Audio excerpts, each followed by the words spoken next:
They said Michael Jackson made a deal with forces beyond this world. They said no one could reach that level of fame, that level of influence, that level of obsession without something supernatural behind it. Some believed he was part of the Illuminati. Others believed his own father had sold him into something dark when he was still a child. Because how else could one man dominate music, dance, fashion, and culture all at the same time? How could one performer create moments that looked almost impossible? But years later, another legend revealed something strange. During a private conversation, Kobe Bryant asked Michael Jackson a question. How do you become the best?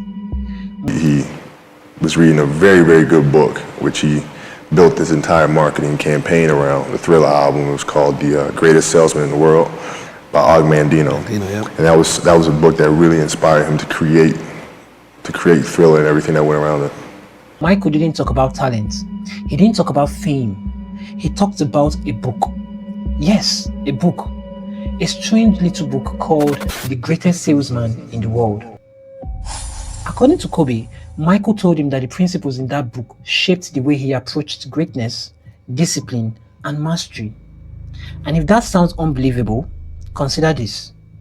This book wasn't about music. It wasn't about dancing. It wasn't even about entertainment. It was about something far more dangerous: reprogramming the human mind. Inside the book were a series of ancient-style instructions called scrolls. Each scroll was designed to build a specific mental habit that, if repeated long enough, promised to transform an ordinary person into something extraordinary.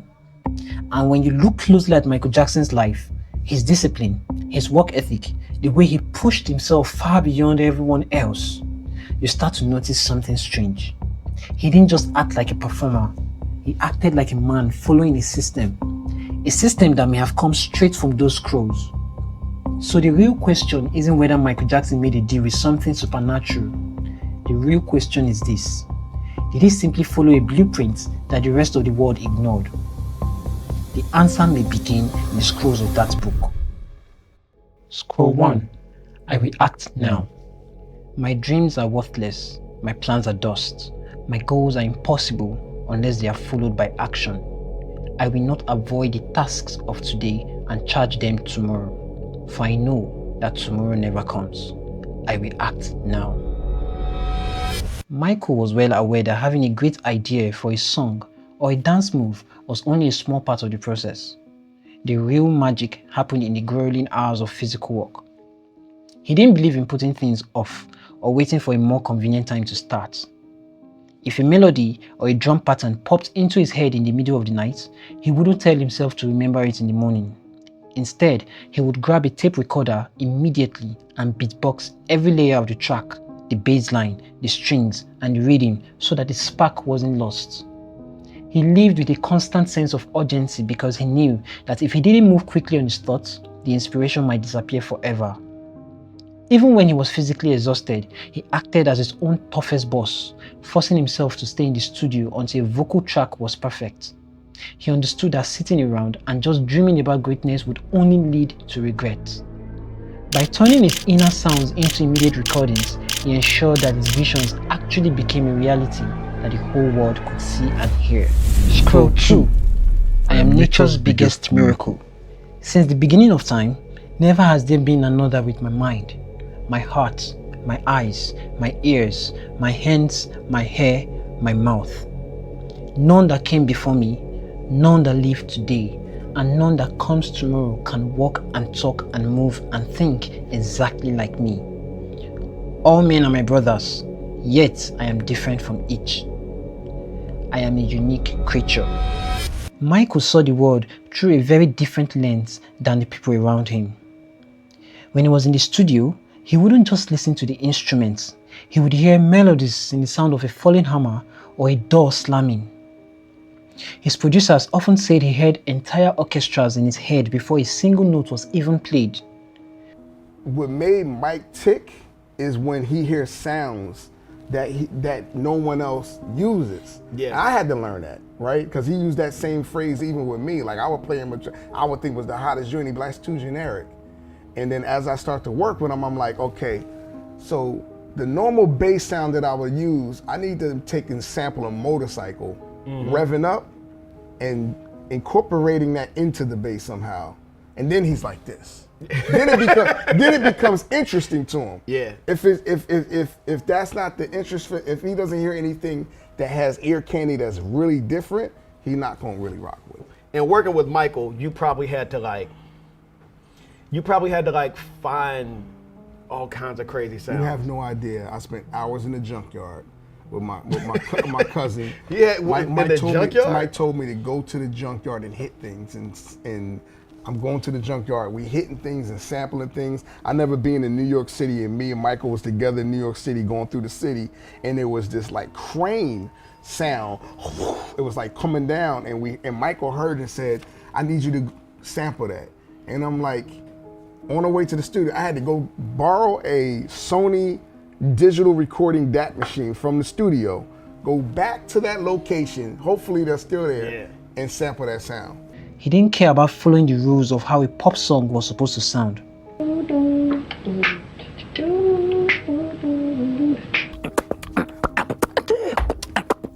He dressed in a way that felt right to him, even if it meant wearing a single glove or taping his fingertips. He wasn't trying to be weird. He was just being true to how his own mind worked.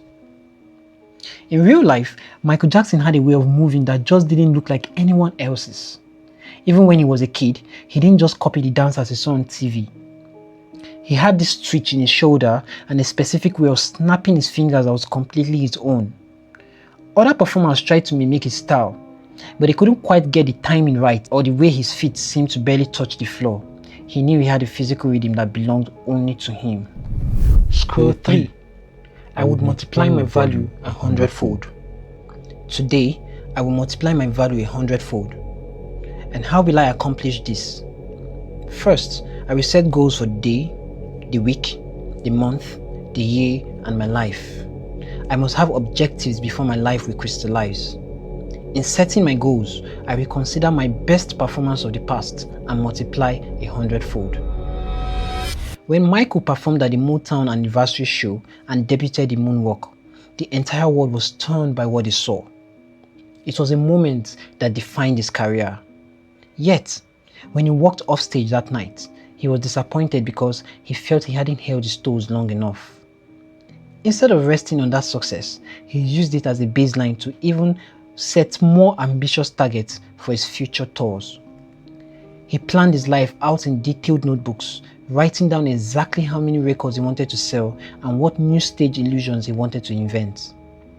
Every time he went on a new tour, from Bad to Dangerous and History, he made sure the show was completely reimagined so it never felt like a repeat of the last one. Scroll 4. I will persist until I succeed.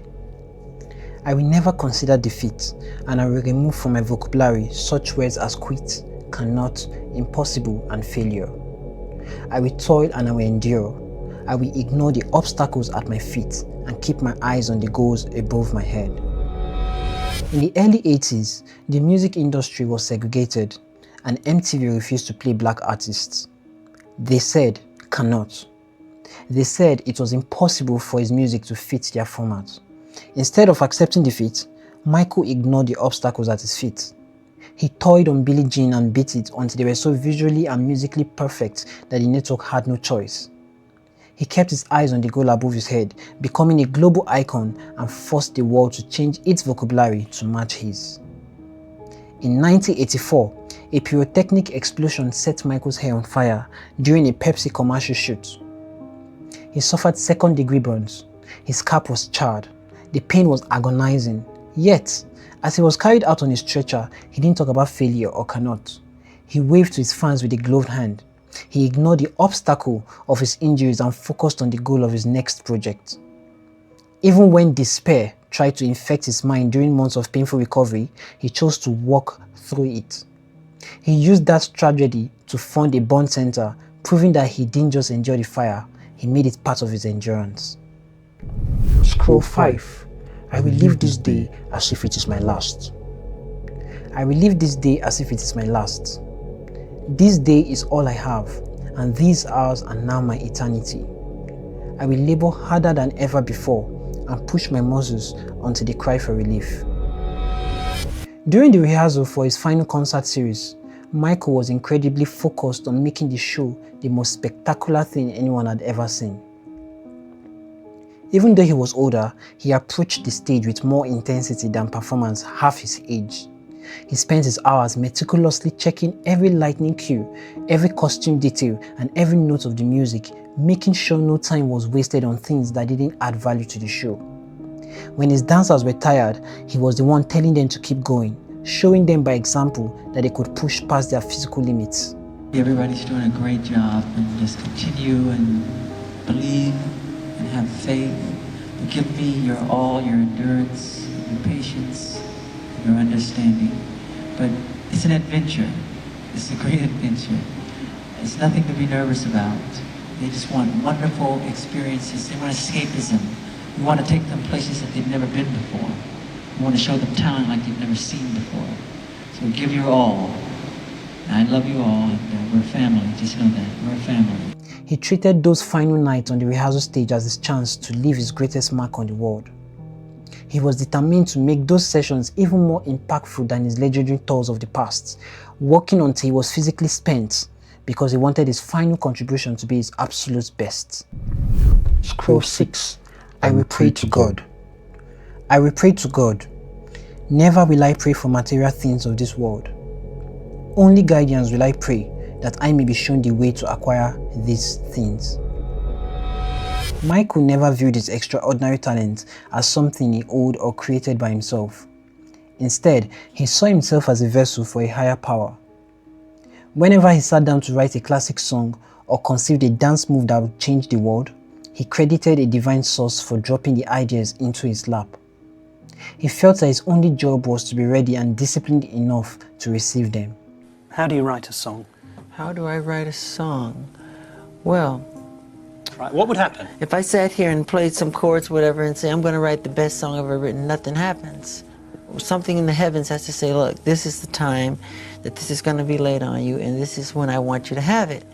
Now, I remember when I wrote Billie Jean, I was riding in my car down Ventura Boulevard. All I said to myself beforehand, I want to write a song with a great bass hook, you know, and I just let it go, really. And then several days later, you know, the whole Where did that come from? From above. This deep sense of spiritual gratitude was most visible when he stood on the world's biggest stages to accept awards. Before thanking his producers or his family, his first words were almost always a humble acknowledgement of God. First, I'd like to thank God. First, I'd like to thank God who makes all things possible. First, I'd like to thank God who makes all things possible. First of all, I'd like to thank God who...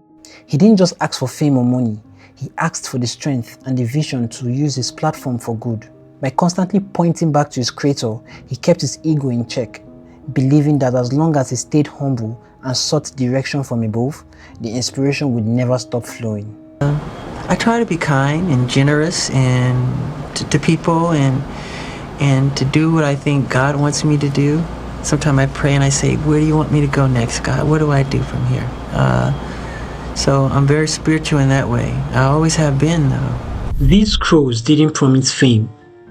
They promised transformation.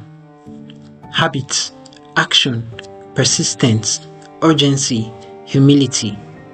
Michael Jackson didn't just read those words, he lived them. But the book didn't stop there. Some of the most unusual scrolls were not about discipline at all.